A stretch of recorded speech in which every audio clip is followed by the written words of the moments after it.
Hello, this is John and I'm bringing you a tutorial about using UAD Console on a Mac in order to get your audio to Streamlabs or OBS. If you're like me, you've had some issues when you're using Streamlabs or OBS in terms of getting sound from, say, your mic plus your DAW plus your system to behave nicely. As most of you will know, within Streamlabs or OBS, when you try to create an input, it will just automatically take the first two channels of your Apollo. You know, we're specifically working with UAD stuff today. And I wasn't sure how to get around this because that takes up the first two channels of your input on your Apollo are your two first inputs, physical analog inputs, and that doesn't do you much good. So I played around with a couple different things. I know that there are ways that you can buy software, like I think there's one called Looper or something like that, which is great. I tried it. It's $100 or something, and I wanted to find a way that was free. And I think I found a way that has worked for me so far. So the two main things to take away from this video that are the things that I learned that really unlocked this new routing capability for me is that within your console application, the UAD console application on your Mac, you can open up the settings and you can change the order of your inputs and your outputs.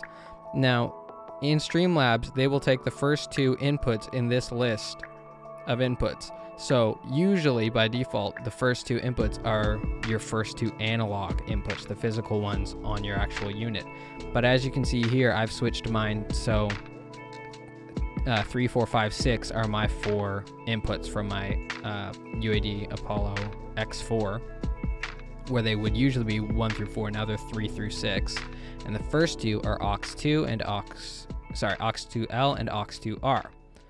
And I've also changed my outputs, whereas the first two outputs would generally be monitor left and monitor right.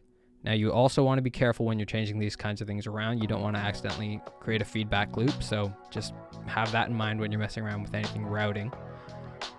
But you can go in and change that to be, say, virtual 1 and virtual 2. Now, if you haven't used virtual channels before, one thing to be sure of is in the console settings in the hardware section, you need to make sure that this little bar here determines how many DSP pairs you have versus virtual channels. So you want to make sure you have at least enough for one virtual channels.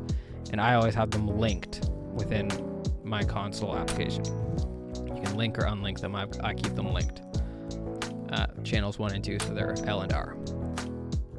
So as you can see in the IO matrix, when you open it up, which looks scary, it's really not that intimidating. The key thing is that you can change the first two inputs and the first two outputs. The first two outputs are what determine where, when you open up your sound preferences on your Mac and you select your audio, well, generally that sends to your monitor left and right. Why is this giving me trouble? Usually that would send to your monitor left and right because it sends to the first two outputs. But when you go to here and you change it, now it'll send to your virtual channels, which you'll see the meters go when you hear sounds from your computer now, which is awesome. And then that will go from there into your monitors. And it'll also, if you go into your console and set it up the way I've set it up, you can set it up so then it goes to aux2. So if you have sounds from your computer, they go through virtual 1, 2, they go to your monitor so you can hear them, and they also go to aux2, and then aux2 gets picked up, because aux2 is the first two inputs, by Streamlabs. You can also do this in your DAW. I've had it work with Studio One and Logic, have that send to the virtual channel outputs, and Streamlabs will pick it right up. It's great. Make sure, say, if you're like me and when you're streaming, you use a mic like this. You've got your mic gain set and everything. Mute it. Boom, just send it to aux2. You can change level. It's too loud, too quiet. You can put plugins on and everything. And that'll, boom, send it to aux2. Streamlabs will pick it up. That's how I'm using it right now.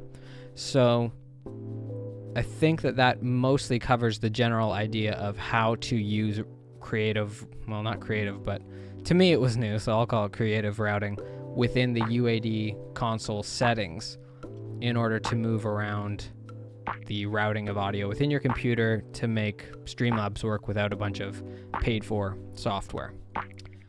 I think that for the most part covers it. Be careful when you're doing this kind of stuff that you don't accidentally, like I said, end up with a feedback loop, but it's really not that tricky, not that difficult, and I believe in you guys, you can figure it out. So thanks for checking out this tutorial video. I hope your streams go well. Peace.